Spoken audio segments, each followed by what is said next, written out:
Just imagine that you're going to leave Earth, saying goodbye to your friends and family and telling them that you will be back in something little more than 1 week, 8 days to be precise. And then you find out that you will stay away from home for 8 months, from June 2024 to probably February 2025. This is the story of the last launch of Boeing Starliner. Welcome back on the Space Info podcast. Here we talk about space and everything related to it. If you are passionate about space, astronomy, technology and everything about it, you can join all our social platforms at the Space Info Club or our website at www.spaceinfo.club, where tons of content and a community of experts are there waiting for you. This is the Space Info Club. It's decided that Butch and Sonny will return with Crew 9 next February, and that Starliner will return uncrewed, and the specifics in the schedule will be discussed momentarily. I want you to know that Boeing has worked very hard with NASA to get the necessary data to make this decision. We want to further understand the root causes and understand the design improvements so that the Boeing Starliner will serve as an important part of our assured crew access to the ISS. And with these words by NASA Administrator Bill Nelson, we find out that one positive thing in all this fact is that NASA seems to have learned a very important lesson from the disasters of Columbia, particularly Columbia, then Challenger and the early space missions in the 60s and the 70s. While when you have people on board, safety must be the first thing you have to think about. Well, we had some signs also from ULA CEO Tori Bruno in the last months when another glitches, another problem were experienced by not only the capsule Starliner itself, but also for one single time from the launcher by ULA, United Launch Alliance, and what came out from the words, apart from the technical explanation, that I invite you to give a look to the video that I'm putting here above, that we released when the glitch occurred, that safety comes first when you have people on board, and no matter what, you have to grant that safety, which is the most important thing. So after consulting and performing some orbital tests, and also I think simulating the behavior of the spacecraft inside Boeing and NASA labs, scientists from both the team of NASA and Boeing decided that the risk was not worth it, so NASA astronaut Sunita Williams and Butch Wilmore will stay on board. So let's just give a little more detail into this thing, which is the news of a couple of days ago. So NASA decided to return Boeing Starliner spacecraft to Earth without astronauts Butch Wilmore and Sunita Williams aboard to prioritize safety and collect additional testing data during the uncrewed return flight. So what we know that this is the third test flight, and from the words of Bill Nelson, the NASA administrator, we also know that safety is the first, and this is the priority of the agency, and the data that will be collected from the capsule will be unavailable. I remember to you that this is the third test flight, and as I was saying, from the words of Bill Nelson, every test flight is not easy and not safe by definition. It is a test flight. It happens in aviation with airplanes and helicopters and things that fly, and the very same thing happens with the space capsule. So this was a test flight, it was not a routine flight. The the measures into the game were enhanced, particularly in terms of safety. Since I remember to you that this capsule is not yet certified for crew spaceflight. This is an aspect that we'll see in a few seconds. So basically this has to be a demonstration flight in order for Boeing to demonstrate to the certification agency, which is NASA, that they are capable of conducting a whole flight, launching from Earth, docking to the space station, and then coming back safely on Earth with people on board. So in the end we'll see that probably they have to integrate the delta for the certification of the capsule, or just completely redo at least one new entire flight with people on board, but this is a future problem. So what we are commenting now is the fact that the two people which were on board the capsule, astronauts Wilmore and Williams, who arrived at the ISS in June as part of NASA Boeing crew flight test, will continue their research and testing activity on the ISS until February 2025 probably, and will return to Earth aboard SpaceX Crew 9 Dragon spacecraft. So in the end, at the very beginning of the whole thing, some people thought that probably someone could go to the Russian Soyuz to get back to Earth, but in the end the political weight and the competition weight, while the second one prevailed, and the company Boeing just went to their competitor SpaceX in order to safely get back their two astronauts on Earth with a Crew Dragon capsule. And this capsule will be launched from Earth probably on September 24 with only 2 people on board instead of 4. So also the crew of that capsule and the whole mission has been completely reconfigured to host at the return 2 additional people, but even though probably the capability of transportation of the people of the Crew Dragon is up to 6 people, actually the whole weight, also considering the cargo which had to be placed on board, which also includes, I remember to you, the spacesuits for Wilmore and Williams, which are dedicated to their flight with the Crew Dragon, will be enough and probably will exceed the limit for a 6 people crew. So only 2 astronauts will launch with the Crew Dragon capsule from SpaceX, and then at the end of the mission, 4 people, comprehensive of Williams and Wilmore, will come back with the very same capsule on Earth in February 2025. As I was saying, they started with the Boeing capsule. They were launched with that capsule with their specific spacesuits, which are compatible with this specific capsule, but it is not compatible with the SpaceX one. So they will have to ship, if it's the correct word, from Earth to the International Space Station, a compatible suits with both the measures, I'd like to call them as this, the measures of the astronauts, but also compatible with the life support system, especially of the Crew Dragon. So this is part of the cargo which will be delivered to the International Space Station for the 2 Boeing astronauts. So what happened? The decision to return Starliner uncrewed follows the discovery of helium leaks in the past weeks, and issues also with the spacecraft's reaction control thrusters, which are directly connected to the leaks of helium, and on June the 6th. So this prompted NASA and Boeing to conduct extensive data analysis, testing, and also independent reviews. So this was the driver basically of the final decision.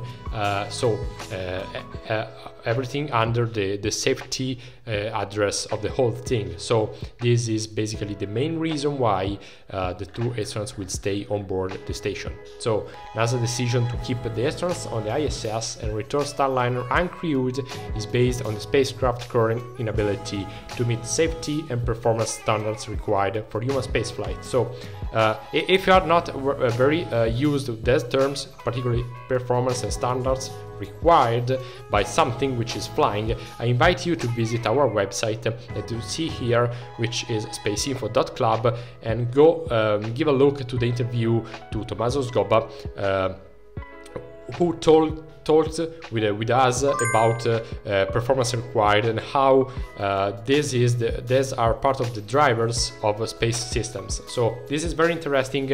I invite you to do this. So basically I have to recall to you that also the Boeing Starliner has experienced numerous glitches and problems also in the past.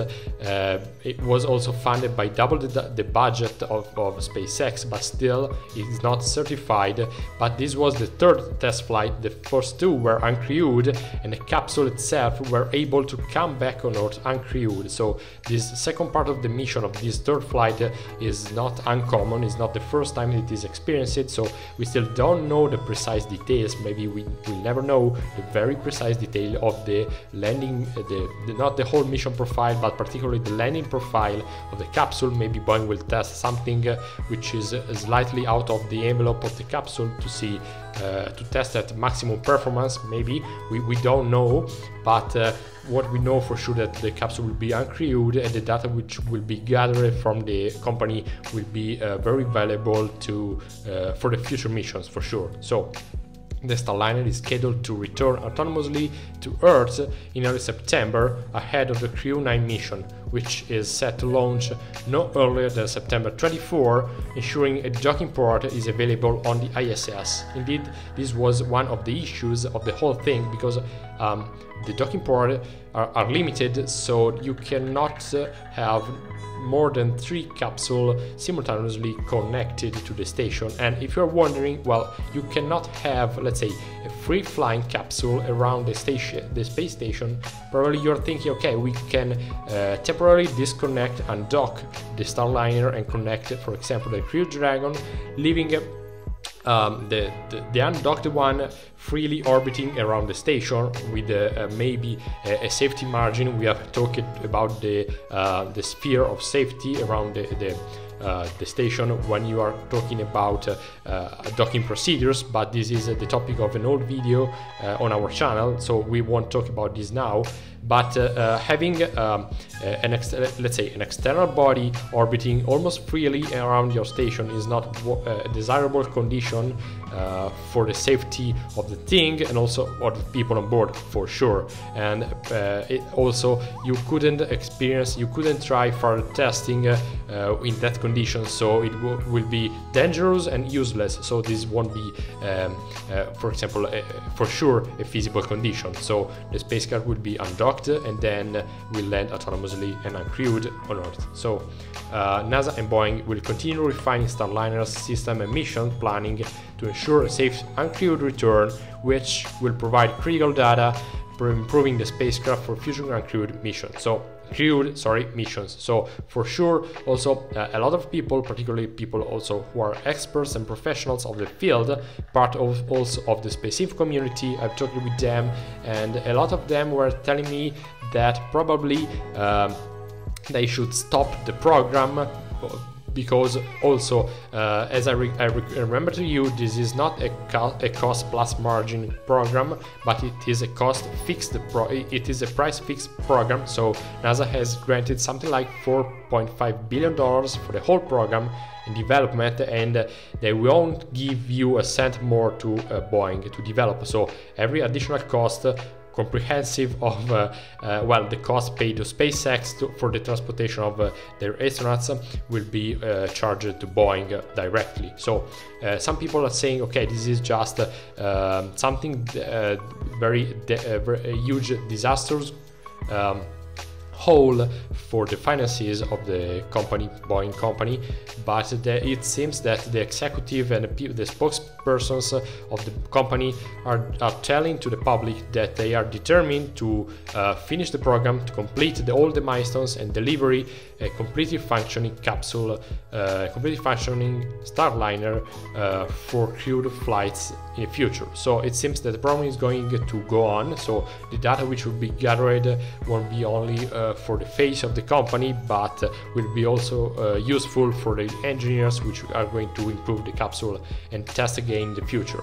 So, under NASA commercial crew program, all spacecraft, including Starliner, must complete crewed test flight to be certified for regular missions to ISS. So, as I was saying at the beginning, it is very likely that at least one additional flight will be required to Boeing to grant them the certification they need to safely and let's say commercially operate the spacecraft. So after Starliner return, NASA will review all mission data to determine any additional actions required for the spacecraft certification to safely transport astronauts in future missions. So maybe they will tell them that they need additional data, so which means not only one but more flights in the future. Maybe the data will be enough for one single flight. We still don't know. They still don't know because they have to analyze the data that which will be gathered at the end of the mission. So we'll have to see and we have to wait. So SpaceX Crew 9 mission will include also the reconfiguration of the Dragon spacecraft to accommodate Wilmore and Williams, with the launch set take place from Space Launch Complex 4E and Cape Canaveral. So as I was saying at the beginning, even though probably the capsule is capable of accommodating up to 6 persons on board, probably the whole cargo which would be associated to this amount of crew won't be able to be fit inside the same capsule. So the whole crew will be composed of 4 people, 2 already on board and 2 which will be launched late September 2024 towards the station. So also this is a sign. Also you will understand that Wilmore and Williams will be also formally included in Expedition 71-72 program. So they will be effectively working as for 6 months as they were formally assigned to a mission, and they will be officially working as part of the 2 expeditions, 3 months plus 3, 71 and 72 mission on the station as regular astronauts. That's their job, that's what they are going to do. There won't be an holiday for them. So they will be working almost as nothing has happened in the last 2 months. So it seems that their new mission starts late September, as nothing has happened. So, but that's life. They're professionals. That's their job. So that's what they're trained for, basically. So in the end, we are also seeing under what I've just said that the ISS remains a crucial platform for scientific research and technology development, supporting NASA's long-term mission to the Moon and Mars as part of the Artemis campaign. As the main focus of the agency. So we can also see how they have joined forces with SpaceX to corroborate their common goals and specific company goals towards their future missions. So this is the first time in the modern space era that something like this happens, but probably maybe won't be the last time in the future. But it seems that now priorities like safety of the people on board and the lesson learned from the past have prevailed on the final decision of the agency and the company. So this is for sure a positive thing in the whole balance of decisions. So okay, thumbs up for them now. And if you want, also thumbs up and subscribe to the channel. And well, also this is an example of something which is not foreseen at the beginning of the mission, not only technically but also under the human factor point of view, which could happen in the future. And on mission like this, they are quite close to our planet. Maybe in the future this can happen with people which are farther away, orbiting or on a satellite on another planet. So for sure this is the final thoughts of the thing, a sort of morale of the story. But yeah, basically that's the job of the people on board. So they're trained for this. There was a remote possibility of this happening, so they were sort of expecting, but for sure they were prepared, and they are prepared. And this is something that we have also to take into account without considering, without taking the parts of a company or another, but just saying, okay, this can happen also in the future. We have to be prepared and we have to learn as much as possible from this. So now I thank you for staying with me up to this point. Visit our website, you can see it here. I hope to see you inside the Members Club, which is accessible for free to everyone. And thanks for watching. See you next time.